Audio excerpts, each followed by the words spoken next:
Чакай.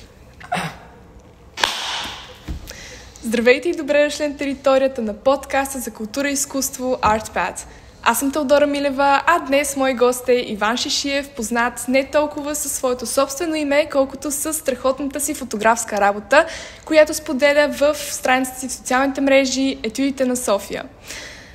Всъщност, това не е единствен негов проект. Друга популярна инициатива, в чието основа именно той, е и читалнята. Библиотека, в която читателска карта получаваш в замяна на книга.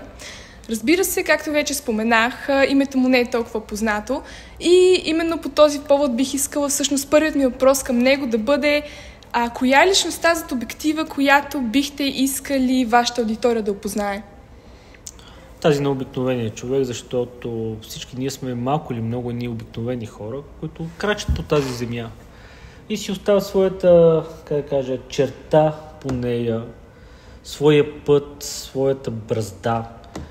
И все ми се иска, хората да знаят все пак, че стои един обикновен човек за цялото нещо и е един, който се опитва просто да покаже, че София е един по-хубав град или, хайде да го кажем така, фотографията е една субективност.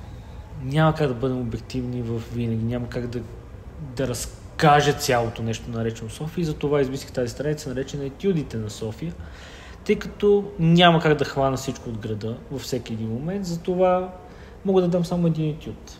И така тръгна. Всъщност фотографията не е така първото нещо, с което започвате да се занимавате. Тя е първоначално е вашето хоби. Бихте ли разкажели на нашите слушатели и зрители как всъщност се превръща във ваша професия и изобщо достига до колосалния брой последователи, които ви следват в социалните мрежи? Да, малко странно тръгна Етюдите на София. Действително никога не съм искал да се занимавам с фотография. Никога не ми е било път, който си мислех, че ми е предначертан.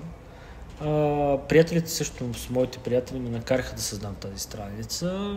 Дълго време аз не исках, просто казах, наистина не ми се занимава хора, защото явно те не осъзнаваха всъщност какво означава да се отдадеш на дадено нещо, на дадена кауза, на случай на дадено изкуство, и защото аз така възприемам. Когато говорим за дадено изкуство, ти трябва наистина да се отдадеш. Не може да решиш, примерно, утре няма да снимам, ще снимам след 2 години, защото така съм решил, ще стана най-велики на земята, т.е. една снимка. Никога не става по този начин, никога не е такъв. Винаги има един колосално, огромен труд, който стои.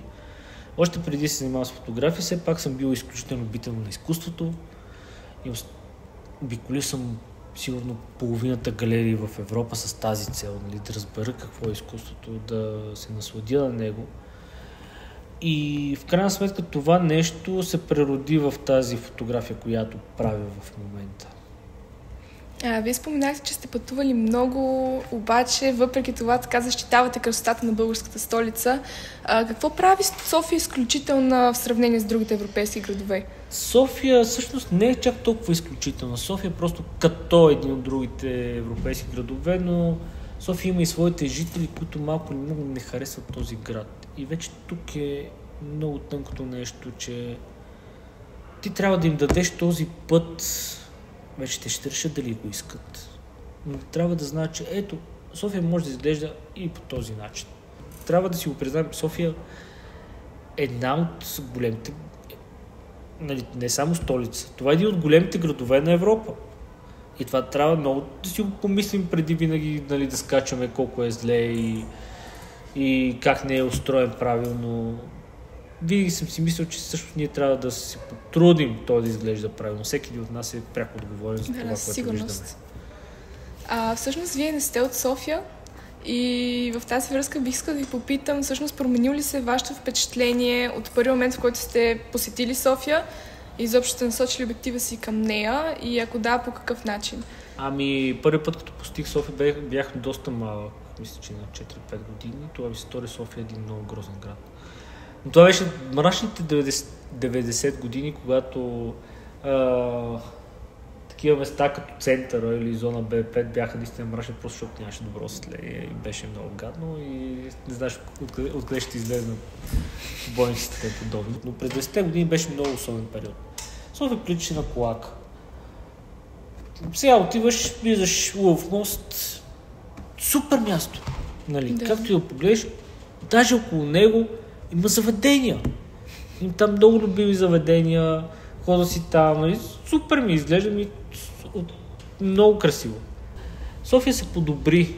Не казвам, че той има още много работа по София, но той винаги ще си има работа по София, защото София е всеки един момент един различен град. За всяка една минута София е това нещо. Така че като стигнем сега до разговора вече за новата книга, малко ще поговорим върху тази тема. А всъщност, ви мислили сте все пак да смените така града или София към момента ви харесва? И то най-вече от всъщност артистична гледна точка, тъй като страницата основно ни концентрирана върху нея. Малко хора знаят, но също това се занимава с доста друга фотография, с други места, с други континенти, които малко или много снимките, които правят, просто не са за България. Така че да, се занимавам с доста различни проекти извън етюдите на София. Просто етюдите на София си ми е едно нещо, което съм решил да раздавам на града. Имате ли друг любим град? Освен Стара Загора ли? Имам доста любими български градове. На първо място ми е Бургас, между другото. Също град, който съм виждал как през 90-те години не беше окей да живееш там. И той се промени. В по-добро, наистина много по-добро. Сега като го видя, за мен това е различен град. Оформен, оправен, сградите си ги реновират, оправили са си морската гара, отиваш там, разхождат се. Всичко е страхотно. Просто страхотен град се е получил. Той не беше така, нали? Ето той се промени. Стара Загора също се промени много. Пловдив, разбира се. Но Пловдив, той е един много такъв особен град, защото той винаги е бил красив. Сега да си го кажем право. Пловдив, той си е един уникален град. Много ми направи впечатление Русе. Русе е изключително красив град в моите очи. Русе е малката Виена, все пак. Да, но не очаквах, че наистина ще вие малката Виена там.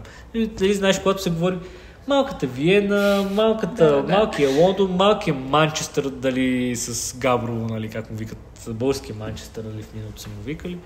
И ти винаги очакваш, нали се, това един търговец го измислил и налага този бранд, нали, така нататък. Но Русе просто е красив град.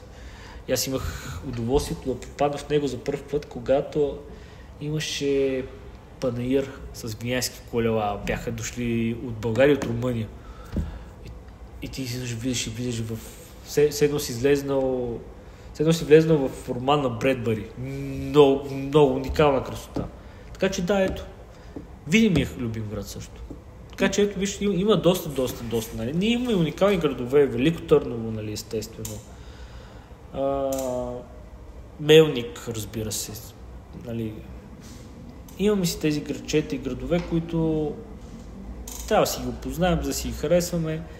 Защото е много лесно да видиш и да кажеш, да, ама то на снимка е едно, ама в реалност е друго. Отиди в някоя сутрин, не ходи в най-големия пек по обяд. И на мен, между другото, това също ми прави впечатление, че някакси българската природа като че ли бива повече оценявана отвън, отколкото от самите българи, което според мен така е някаква посока, в която може би трябва да започнем да се променяме. Изобщо възприятията ни всъщност към заобикалящата ни среда в Да, защото виж, чуждиците като идват, те идват първо като си препсували своя град, въпреки че съм попадал на такива, които един човек се запознах с него, той от Париж, ненавиждаше Париж, премести се във Варна. Много интересен парижанин, който просто казал не, и то от центъра на Париж. Казал, не искам повече, и се отива и се преместил във Варна. И във Варна се оказаха някакви нови, че има французи. Но много интересно да видиш и това, нали, как хората се променят, нали, как хората харесват или не харесват своя град. Но в случая чуждиците в по-голяма си част те харесват си своите градове, искат да нещо да видят различно за тях, но в техните очи София е красива. Това е истина. Добре, според теб какво дефинира красотата в един град? Усещането. Това, което когато погледнеш града, той ти разказва всъщност за себе си. Нали, София може да ти разкаже чрез Александър Невски, може да ти разкаже и чрез Витоша. Наскоро стана дума кой е символа на града всъщност. И при спор всъщност, човек с който спорих всъщност ме надви, защото каза ми всъщност Витоша. Защото това е единствено нещо, което не се е променил, докато града се е променил. Града се е променил много стоп, единствено Витоша е останало това нещо не е променено. Всъщност да. Да, виждаш същия релеф. Там е едно и също. Дори реките тук си са били променени. А между другото, преди разговора ни бяхме пуснали запитване в профилите на подкаста относно какво биха искали нашите слушатели да ви попитат. И така най-често срещаните въпроси бяха как сте се спрели точно на това име, на Етюдите на София за страницата си и как се променил екипът, стоящ за проекта. Екипа само се увеличава, между другото, почвам отзад напред. В момента в Инстаграм оперира съпругата ми, която се занимава, Екатерина Калугина се казва, която се занимава всъщност с видеографията. Защото до голяма степен Инстаграм се превърна и в видеопрофил. Първи на хората им харесва всъщност да видят. Ето, снимката може да хване едно нещо. Може да хване един момент. Хайде сега да увеличим момента до видео и да видим какво се случи. Да. Да, така че да, тя е един изключителен човек, който оперира. И естествено големия екип се допълва от сина ми, който е 9 месеца. Не обича с мен да ходи да снима, да ме гледа как штракам. И летка си на такова очутване. И търлежа София. Без нея просто няма на къде.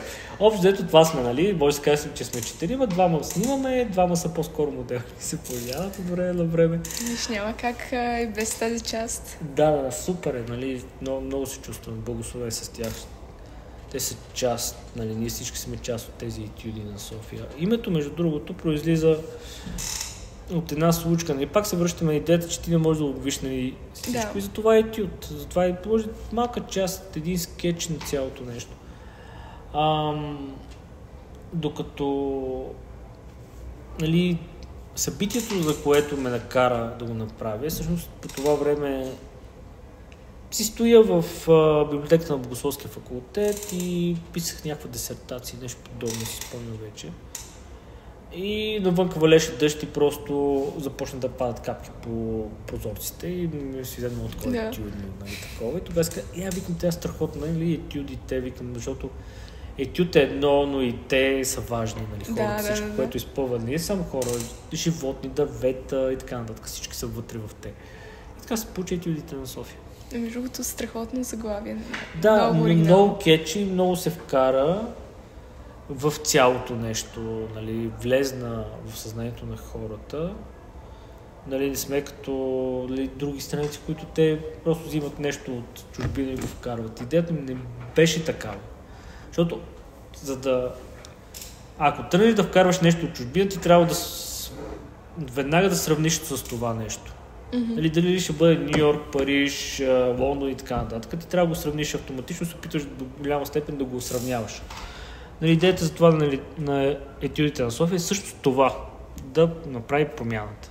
Нали, ние първо се погледнем до себе си и чак след това да сравняваме нататък. Да, аз мисля, че действително има някаква промяна, която страницата е предизвикала. И в тази връзка, не знам, вие очаквали сте изобщо, че ще имате такъв успех, създавайки страницата? Това е много... И било ли нещо, което сте търсили всъщност? Виж, субективно, много е субективно, защото това, което ти правиш, трябва да се хареса на всички останали, че да има някакъв успех. В 99.9% от случаите също не е така. Защото ти имаш някаква идея. Примерно ти си фотограф, който е страхотен фотограф, обработка, нищо не мога да ти кажа. И той не достига до хората. Няма друго в себе си, просто не достига до хората. И ти си кажеш, той е заради и почваш вече да обвиняваш всичко по себе си. Не, всъщност етюдите на София, освен, нали, това, че се доближава до хората, се опитва да доближи, естествено е плотна, неуморна работа, които са 24/7. Не е просто, пак казвам, не е да излезеш навън и кажеш, сега ще снимам еди какво си. Не, няма как да стане това нещо. В тази страница се качват средно по 5 снимки на ден, някой път по-малко, някой път повече, някой път едни огромни албуми с кадри на хора, нали, тази така наречена рубрика на отделни хора. където идваше за цел просто да покрие тази ниша, която се освободи, която стои, която с тези многото хора, които обикалят този град и някакси се стоят, но те са усмихнати. Всъщност цялата работа с неделни хора тръгна, когато един човек каза, че аз в София не съм виждал усмихнати хора. И аз съм викам, добре, нека да докажем, че също съм прав. Да ги опровергаете. Да, нека ги опровергаем и така също тръгна. Имате ли някакъв съвет, който бихте могли да дадете на хора, които така те първа стартират фотографски страници, обаче така не знаят те са нецензурирани, много от тях, защото ако го кажа по този начин, се гледа много нецензурирано, затова ще кажа, когато някой ви дава съвет, не го слушайте. Това е може би най-точното нещо. Вървете си по своя път, може да успеете, може и не. Но проверете собствените си сили, не копирайте останалите, не копирайте други страници от чужбина, защото ако вие ги копирате, вие цял живот ще бъдете в тяхната сянка. Да. И цял живот това ще ви сравнява с тези. И когато вие кажете, аз правя нещо уникално в този свят, и човек, който стана да каже, да, ама еди кой си в Ню Йорк прави еди коя си страница, или еди кой си в Париж прави еди коя страница, и той ви затапва. Буквално ви унищожава, нали, и колкото и да имате его, колкото и да кажете, аз съм създал нещо уникално. Що след като един човек може да ти каже, да, обаче те сравнявам, нали, знаеш, има прочутите неща, които тръгнаха с разни инфлуенсъри, където взимаха разни неща и крадяха буквално идеи от чужбина. Видя колко бързо просто ги затапиха. Просто така, че те всъщност не могат да се оправят. Между другото, изгасна едната камера. Слава Богу. Нищо другата продължава. Нищо тига толкова. Едно на ръка е това, съвсем друго на ръка е, че ние сме, за да бъдем на тази земя, за да бъдем уникални, а не за да бъдем някакъв копи-пейст на останалите хора. Нали, ние не сме китайци, нали, защото китайците това има сила. Те са като мравчици, които ти им заповядаш и го вършат, нали. Докато нали, другите, затова може би ние от друга страна сме много зле, нали, защото като нация, нали, българина, между другото, като нация е много зле. И сме наистина много зле сме като хора. По-отделно човека, нали, България, страхотно индивидуалист може да направи чудеса. Съберат се двама и ако имаш, нали, от двамата, както се казва, нали, в миналото, от двамата един е предател задължителен. Нали, гледа седете прецака и другарчето, нали, така е известната схема на българина. Но когато си върши работа, сам българин е някакси много такъв. Има амбиция. Става въпрос и за това, когато видиш, нали, българина в миналото, той е бил все пак човек на земята, той е бил на нивата. Той е бил заедно със своето семейство, той е бил много голям индивидуалист, действителност. Седял е там, копал е, нали, своята нива и се опитвал да спечели от нея. Да. Това е същото, което ако в момента се вкараш, в момента, когато се опитваш да си наложиш дадено твърдение, че българина може да работи в екипи, рядки са случаите, в които той може да работи в екипи, са силно индивидуални, примерно в IT. В IT също индивидуализъм има. Там аз ще напусна по всяко време, защото не ми пука особено за тази работа. Всъщност, да. Общо взето, дори в работата е по този начин. Трябва да имаш нещо великолепно, което наистина ти е кеф да го работиш, за да го работиш с още в екип с останалите. Примерно скоро, ето сега във връзка с третата ми книга, ходих в принт центъра, големите принт центрове и беше уникално да виж как хора, които имат егати знанията и които се оказа, че те не работят само с България, а България също си е най-малката ниша от цялото нещо, което работи с производство на книгите, производство за цяла Европа. Какъв кеф имат и какво удоволствие имат от това на всяка една произведена страница. Аз просто се очудих също колко бяха. Те са хора, които работят по 10 години там, 15 години там и знаят, че също това е нещо, което иска да се занимават да творят тези чудеса. Тъй като така вие вече споменахте за третата ви книга, ние имаме Втората имаме ние. Ето я. Това е Литературна София. Да, първата етюдите на София, за съжаление, днес не е сред нас. Да, и третата е 24 часа в града, етюдите на София, 24 часа в града, която също не е след нас, защото в момента се принтира буквално. И кога ще излезе? На 1 септември. Ами, значи в такъв случай... Така че тръгва на 1 септември, нали, най-късно на 4. Нали? Началото на септември е в книжарниците. Страхотно издание, нещо, което съм правил с изключителен кеф. С изключително желание. Много огромно благодаря, естествено, продуктово позициониране. Благодаря много на издателството Колибри, които ми даха просто свободата. Казаха, ти си знаеш най-добре, прави каквото ти е кеф. Така най-хубаво. И аз се раздадох. Изключително много благодаря на Георги Господинов, който описа всъщност предговора. Това ми е, естествено, както един българин мога да каже, от най-добрите писатели. Истински приятел, истински човек, който каза, хайде да, правим го. И тъй като за 24 часа знаеш, че какво се случва в града и това е точно неговото дело в момента. Неговото време убежище, неговото какво е София. И той разказва какво е София минута по минута. София на минутите е неговия предговор. Говорихме с него за различни неща, за абдикацията на времето. Нещо много смешно, че часовниците в София почти никой от тях не работи. Да, и ние затова ще говорим, че всъщност времето е абдикирало. Другото, времето е изключително чупено. То е счупено. И най-лесно го виждаш по сградите, тръгваш към едната сграда, завиваш и вече си в друга сграда, виждаш друг времеви отрязък. Да. Нали, нямаш този обособен център, нали? Според мен това е една от големите сили на София, да няма такъв обособен център, какъвто има в Западна Европа. Там отиваш 16 век или 17 век или 19 век, просто си цялото нещо на едно място и кажеш, ако седи хубаво, страхотен ансамбъл и си после забравиш за него. София заради това е София доста уникална, тя е наистина чупена времеви. Отиваш на Ларгото и как си от 20 век изведнъж пропадаш към Света Петка, която веднага пропадаш времеви в 14 век. После пропадаш времеви в 4 век. Просто ти отскачаш от хилядолетие на хилядолетие, просто те всичко е на едно място. Тъй като вече отворихме темата за вашата трета книга, която те първо предстои да излезе, има ли други проекти, които така ще представите скоро на аудиторията си? Много са. Някои действително не са скоро, някои са за години напред са направени. И ще им дойде тяхното време. Някои се правят, но трябва да се разбере, че все пак един проект не се прави за един ден, не се прави за една година дори. Някои проекти вървят, етюдите на София върви 8 година вече. Даже 9-та, то ще навърши 9 години. Аз вече забравях кога го правя. Ужас. И етюдите на София си върви като такъв проект. Отделно си имаме проект, който е върху Балканите и така нататък. Имаме една книга, която я правя вече 5-та година, която се надявам, че ще излезне, може би в началото на следващата година.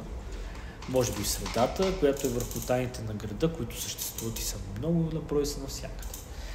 Така че следете, ще видим. Със сигурност. Значи много ви благодаря, че направихме това интервю. За мен беше удоволствие.